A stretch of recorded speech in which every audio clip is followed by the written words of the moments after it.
nabino nyoso bisika nyoso bozali kolanda émission cher nabino na kombo ya tout sport au beti 081 56 83 844 pour na appel ainsi que ba message na ebike na minute oyo botondi sami botonda mi bozali ebele bobimisi ba carnet bobimisi ba livre ba misusu kutu bazo koma même na ba chasser as une marqueur bongisi déjà chassé ne pona koma zo information avec les ale qui s'appelle na émission na que Djibril alobaki nini Djibril alobaki makambo nini apeseli nini ba information eza ebele bongo ya kobetela bino na butu ya lelo mais na kozala ngai moko na plateau te na kozala bongo na président ya section volley ya AS Vita Club ton ebisa ki bino tout sport eza ko sangisa volley ya Vita ballon basket judo tout sport avec club yango wana nde masolo tokobetela bino na butu ya lelo tokolakisa bino bongo image ya match ya RCK contre Vecleb comment ambiance ezaki na vestiaire comment coach abande koloba comment lilepu aiki kotabi na moko pour Vecleb ezwa 3 points wana tout sport Clovis Ngoma image.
RCK avec le match ndenge betami kitoko pe elengi malgré que juge de touche azo sala makambuno ya salaki arbitre pas sali oya ya salaki ko wanga na bia ligezo to lekisi yango po déjà tozui 3 points na biso. Docteur Zézé bonsoir. Bonsoir Djibril. Docteur Zézé ngana ebio me bato bazotalo ebele ba ebio lisusu te po okomi mutu ya sika mais quand on se présenter bato ba eba. Oui, merci Djibril, merci d'abord pour mon émission nayo. Comme tu l'as dit, je suis le même, docteur Zézé Masikini, mais Nakati Asika, puisque Mingi n'a pas émission en tant que président de supporter, mais Lelo Nakati avec club, Nakoma vice-président de la coordination et président de la section volleyball avec club. Ok. Wana bouti kolanda bongo docteur Zézé Masikini aza bongo na biso awa président ya volleyball ya avec club. Mais docteur, tout sport il y a moins vibration. Kozala logo la conseil papito ndo tazaki malili yosko nebi ko vibra pour vanda mingi na ba supporter. Ouais. Docteur, kota la match ya lobby ya RCK na avec club. Analyse ni yoko ko sala na match wa. Oui, match ya avec club na RCK, de ko la toyebi kaka ba équipe nyo sona soki yé et la avec club. Vu que le club développé un système de jeu comme il fallait, mais tout péché quand il y a finition. Donc le problème c'est qu'il y a finition. À telle enseigne que tant où il est pour le quota, il y a des mababi, des salaki, à fond la masolo. Mais on va y faire le mot très important. Tous comprendre que le club a beaucoup bêta. Non seulement contre l'adversaire, mais contre l'officiel. On a arbitre, on a juge de toujours ça. Tout le monde a un stade de lobby. Or, j'ai mon cas RCK. Et ça qui est normalité. Donc, niveau arbitrage, et ça m'a lamouté. Mais on veut que le match est dans la première mi-temps. Arbitre, aux gens l'image où on a des trucs sur l'accès. Aux autres sont total la faute des qui place. Faute des qui place. Ah non. Balobi non orge. Donc makambo yo zaki na Lubumbashi. Tomoni bi oyo nani lile pochaki contre Don Bosco. Et si kan nezaki orge. Donc avec club le lot toza penza pour la likambu arbitrage. Est-ce qu'il faudrait que tozo ka arbitre ya Brazza, ya Angola, ya Tunisie ba ka arbitre match qui fait que bazo beto comment? Depuis avec club de championnat Mama Bestine Kazali. Première année na Azuku. L'arbitre tout basangani ba bito taper contre Maman Bestine. Il y a un tout ce monde makambo. Mais c'est ça, Ozo Baka qui a joué coupe, il faut préciser ça. A joué coupe sans défaite. Maman Bestine a joué coupe sans défaite, ça veut dire que match aller na retour à pour un match mon côté. Ce qui fait que l'adversaire, l'ennemi a vite baké ko sangana contre bagino total sur saison oyo. Ce qu'on ça makamasa qui a dépassé. Dernièrement moko na saki na Lubumbashi na keti kuna siège na bango. Na bina yo ko jouer coupe batinzinga na jouer coupe. Président na bango yebisinga Djibril coupe to soit qu'on a bosolo te to soit ko zongisa ngo biso moko mais quand est-ce que beaucoup ya ko zongisa coupe oyo yo moko so reconnaître que boyibaki mais docteur dossier mon suspect ningisi ki makasi na ba réseaux sociaux toujours mona partout dossier merci ngimbi azaki mwana oyo yaki mukie na avec le ngana yamba na Florent Ibenge ngimbi azaki mukie to yambe na avec le mais na ba réseaux sociaux bazoko. Mais docteur, vous avez bien placé à vous expliquer que vous avez besoin de dossier. Merci Djibril. Dans la émission, posé une question. Dossier à Marcel Ngimbi, et dossier d'abord, il faut passer la confiance dans l'administration, dans le secrétariat avec club. Le secrétariat avec club, il a tellement construit, tellement cassé Kokoma. Koloba, au la analyse, donc on a domaine nabiso. Puisque en dehors, il y a secrétaire général Banichai. Avant l'administration, bon, via Kompero Lemba, je crois d'ici là qu'il est en retraite dans ACP, et si on y via Loba, via Koma, via la analyse, mais à côté naïe, tous un avocat, où il y a des secrétaires adjoints qui pépé. À côté de procès, BLP à Longa. Mais na simana bango tozana ye moko Maman Bestine aza avocat international agena ko samba na Philippines agena ko samba na Tunisie agena ko samba na Brésil balobi la Philippines donc soki ozuli kamlo na kat na vita zala makasi mais na bango to tsape suna coach na bango tango bango ba koloba ba komi basali tomate na conseil suprême il y a certains na conseil suprême o aza coach na bango o ya kotala longola virgule oyo chaque point na place oyo longola accent oyo che bakise eloko et puis ceux qui dossier qu'il faut que la makasi pour bolonga donc likambo ya ngimbi ngala aussi va supporter avec club tous à la confiance na secrétariat tous à la confiance na l'administration avec club pour ba dossier est clair mais le grand problème ngana lo bageno mais c'est qui tengue qui kumba azana alinya comme porte-parole avec club mais ngana nazozongisa na Mazembe journaliste ya Mazembe azoloba n'importe quoi dès l'entrée de jeu tanga koti na kati ya réseaux sociaux pour aloba alobi que V club et loko bazo sala wana bazo réclamer coupe mais to réclamer coupe na Mazembe te dossier ya coupe ya V club akenda kiti na tasse oui dossier ya coupe wana V club ok na fédération ok na lina foot ok na Mazembe te tozana tout autour ya tout au long de l'émission on a expliqué point moko bata Mazembe va comprendre que journaliste na bango aza ko lwa makamba Mazembe azo ba na ndenga bo solote azo kosa bango ba memisa bango ngambo docteur les petits dimbele azana besoin ayoka Rigobert Tamboué azana besoin yoka vérité yebisa bango vérité bazo landa yo tozo kene malembe qui te kumbalobi que non communiquer à Luzizi là ezali communiquer moko anachronique mais c'est faux. Et à ça qu'on s'est penché dans l'homologation, il y a un résultat, où la commission est vendue à Basalaki. Mais communiquer à chronique, et Zalinde Yango wana ya batu ya commission Basalaki. Comment se fait-il, Djibril? Bino mo vandi la commission. Bolobi que non, et puis commission, bo salimbangu, mo ba bloka mbangu so sambe olambeli bana, et puis sali bumpasi yango mazemazo vivre makamazo vivre. Biloko belate. Baké ko la commission pour ba lukaka ba homologuer résultat ya match ya Mazembe na avec club. Or na kati ya communiqué na bango soki otali lettre oyo ba komi numéro ni rencontre ya match numéro 11 batu bazana communiqué wana ya commission numéro 11 balobi ke match Manier Maïnio abetina Mazembe na date nili le 16 janvier 2022. Au Poussani Mouké, au Keiko Tala, lettre numéro 121, Même jour où Mazembe abetaki na bandeko na Maniema Union, c'est le même jour que Mazembe abetaki na Vita na Lubumbashi. Mazembe azako s'est dédoublé, bato Mazembe botuna ki tengi. Mazembe azako s'est dédoublé puisque le 16 janvier baki robeta na Maniema na Kindu na Maniema Union. Le 16 janvier, je crois bazoki fizé. Bayemba na Lubumbashi, baki robeta na Club. Poso ya Mazembe tambola partout. Bon, il y a sur le bateau, tondi malikambo homologation. Et puis en plus, basangani le 21 janvier 2022. Pour homologuer résultat. Mais ça pour homologuer résultat le 23 janvier 2022. Est-ce que c'est normal? C'est normal. Match nini Maniema Union abeti na groupe Bazano. Donc bino le 21 basangani bozo homologuer ba match dans le betamité betama le 23 bo homologuer déjà. Donc nous sommes bozo sala biloko mbangu kaka bobo lukake Mazembe na Vita boluka résultat na non résultat pesa magi communiquer Lusisi les écouta. Mais c'est faux. Bato Mazembe qui tenga robomisa bino makambo azolo bawana. Oh là. Mazembe wa panza na pamba pona kitenge. Makambo azolo. Lusisi la oya sala ka calendrier. So tali ba calendrier presque nyo sur ba match. C'est Lusisi la qui signe ça. Mais qui tenga zo sabino bata Mazembe que non aza officialité. Donc il y a qu'à tenir compte na dini oyo commission et signé ou bien officiel. Mais tant que Mazembe zo longwa Lubumbashi ake mbujime ko beta na chikuku. Calendrier wala na signature. C'est pas que nous ici là. Tes abattu Mazembe.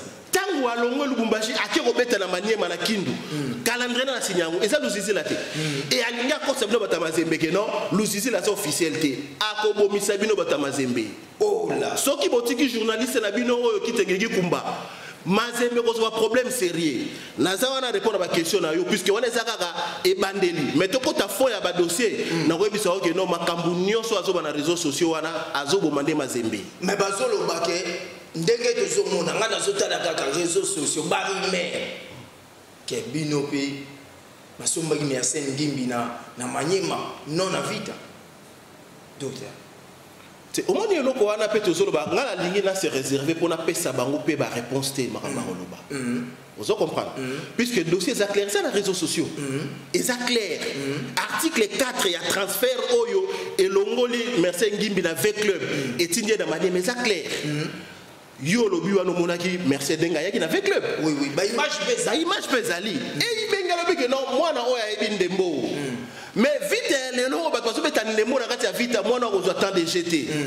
To bomba esika moko. Lobi to lobi wana. Soki to kolongola moko ya ba jogo azali awa. Akei to kozongisa na kati. C'est clair. Et en plus ba lobi susu nini.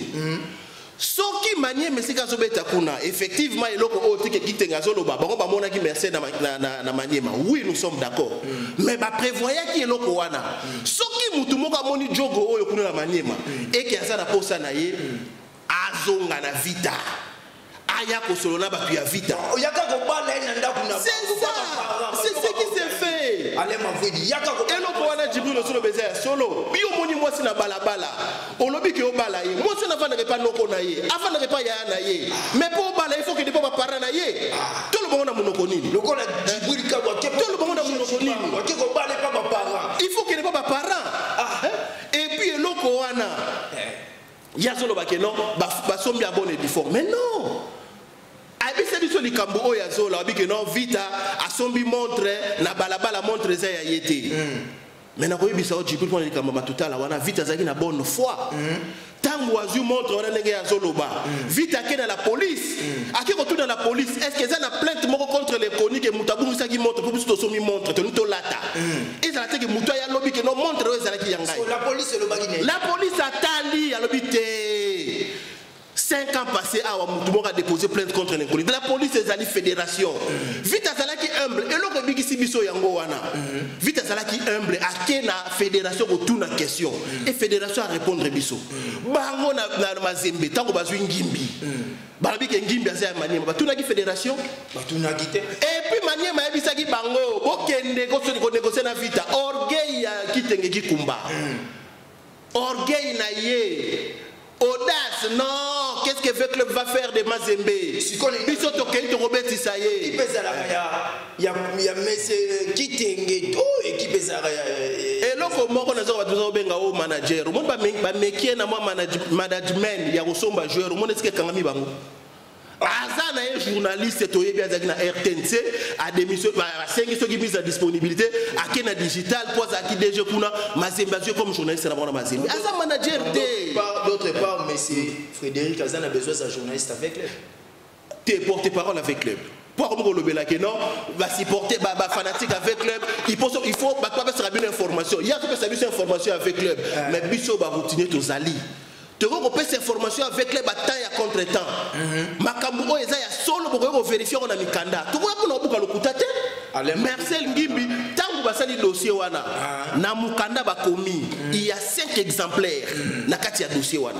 Vite azu dossier na ye. Maniema au joueur akendaki azu dossier. Mais tout nanga 3 dossiers on etikala ki wapi. Fédération azu lina foot azu ba instance union sur sport reçu. Donc ya ça que non vite aller le loi yebi que non Marcel a devait ta côté là. Et non comme sous pe sous na CP pour ayebisi batu ya Mazembe bien que merci à sabeti 16 matchs na match moko ebetaki match ya ko remettre bango coupe donc merci à beti 15 matchs na kati ya lina foot donc ceux qui va sanctionner Mazembe il y a 15 matchs oyo merci na beti ne ba donc 45 points bata Mazembe et loko ki tengazo ebisa bino ya wako so comprendre il faut qu'on retrache 45 puisque yem da ebisi biso tande ko luka kutu to luka sikani na beta match nini mais hier moko ebisi biso bika beta 16 matchs na Mazembe donc moko kaka oya betaki l'équipe et le reste wana eza match oya betaki na kati ya lina foot donc 15 matchs oba ko kate ba point donc veille à premier le popo deuxième Maniema troisième Djibril quatrième Alain Mavudilanda au dérange kanga toujours Djibril Kabona na besoin na du solo oyo ya Ngimbi na Siroyoki des diables de guerre Vulusi bozoyo kabino nyoso Céline Mouswamba boyoki du solo ya Marcel Ngimbi Yoni qui faut pas tout na Ngimbi na Mazembe Maniema tekaki définitif ton ndengeni très important loko lobio le susu ndeko nanga Djibril lelo oyo makambu ndenge za ko kede puisque kitenga so konye ko tanga kombo ya opérateur sportif moko boye or na ba notion ya FIFA joueur azara ya motute joueur azara soit ya équipe ceux qui contraignent si les que vous respectez qui a commis libre yena manager na mais tant que ko dio tanga kombo ke o ezabo azo memisa lizu su Mazembe ngambu que to somba ki joueur o e pa ya motu joueur ko somo pa motute donc joueur fa na kati ya club su kaza na club te aza libre yo bandikola na vita le lote o pa ki kaya ya nani ya comment s'appelle le défenseur onani Bangala TV ta azwa na na des rings asili c'est contraint sur na des rings akoma ki joueur libre que veut club azuye le comment na sport que nous sommes joueurs bon 4 ans 5 ans ou bien que non ceux qui te remettent à 3 ans servir pour te récupérer moi mouké 2 ans et tikali te transférer ailleurs c'est comme ça que les choses se font mais après c'est sûr que non joueur wana aza joueur et opérateur économique moko boye ceux opérateur sportif moko boye ndé ba somme pas opérateur ezala azo memisa su Mazembe ngambu que FIFA no ba ke bo somme joueur n'est pas individu et loko wana ezala kate azo memisa Mazembe ngambu bana ve bato Mazembe bo fungola misu na likambo o kitenga zoloba aza ko exposer bino joueur appartenant à la mutute aya la biso code zo ba ke non joueur aza joueur à Djibril et ezala kate nganate comment se permet le babilo kabongo joueur à la kati avec club contrat neza ko courir si le long en 2022 Ngimbi aza ko appartenir na kati avec club avec club eza équipe eza mutute bisa bisaka tout comme to ko sombi so to lingi so fait to moni mo ete Djibril la seule équipe na tio wana obeta 10 yo na Toms mbi avant 8 10 yo na botelemi wana na terrain Rigobert Tambo na 5 ça déplacement na ngape Ngimbi na terrain mais d'autres et là on y ko bakisa pour tout sport et ngando solo ba vibration les alibanga abaku mais docteur et là on y o ngaki oloba olobia moté te solo banana tango c'est merci tango so ko sabata Mazembe que non résultat za homologué ya Mazembe nani ni pozo banga nini wana mais quelque part ba susu que non ici c'est de récupérer ici il y a match ezaka ko récupérer résultat ya match mais ceux qui est homologué bozo sous ici à récupérer résultat ngeni bata Mazembe ko dire yemo ti azo ko sabata Mazembe bata Mazembe bazo bata zo ko sabango Et là, on a le balisusu, azongi si moi mouké lisusu dossier à TAS. Mais je ne sais pas, Tanzabé Nangaï. Alors, que TAS est compétente, il y a qu'à exécuter une décision où il y a un moment où il suit. TAS, on est congolais, mais c'est ça. Mais ça, c'est Makamba Bongo. Pourquoi alors, Djibril, pourquoi ceux qui ont exécuté une décision basuité pour Nanini, la lettre, je vais lire ici, lettre. Attendez. Et il y a Mikanda, Djibril. Voilà. Lettre numéro 1506 bar 2021. Bah comme il est alors le 28 octobre 2021. Fédération Ekomeli Linafoot. Et puis na katsuana balobi loko balonga balibika na Linafoot que non baza continue de la bango lettre voilà pour ba exécuter décision ya TAS. On y peut si fait club raison na dossier wana que non coupe y avait club Mazembe azo bisango et loko kenya ko na Lubumbashi. Et en plus, lettre numéro 63 bar 2000, disons, lettre numéro 063 bar 2021, il y a le 6 décembre 2021. Oh yo, Linafoot ezo comme la présidente Mazembe. Zongi sa coupe il y a fait club, et ça coupe na binoté. Mais il y a ce soit Mazembe que non, TAS, et ça n'a pas moyen pour exécuter décision dans l'autre. Ba lettre où est l'accini. Batamazembe bozo garder mutabongo comme journaliste na bino. Après ça la formation. Docteur, si j'ai une photo bandelango mercredi prochain. Moi démo to 4 émissions na mission. Oui, effectivement, na lobeli généralité na cadre avec club depuis sport roi où ils allaient faire des lances. Il y avait club donc football, mais na rozanga te lobela pe programme où ils allaient il y a section nangai volley. Section volley to banda d'entraînement, ça fait déjà presque un mois tozo ko banda d'entraînement na biso. Samedi passé tozaki na réunion na Bakonzi, il y a attente, il y a volley à Kinshasa.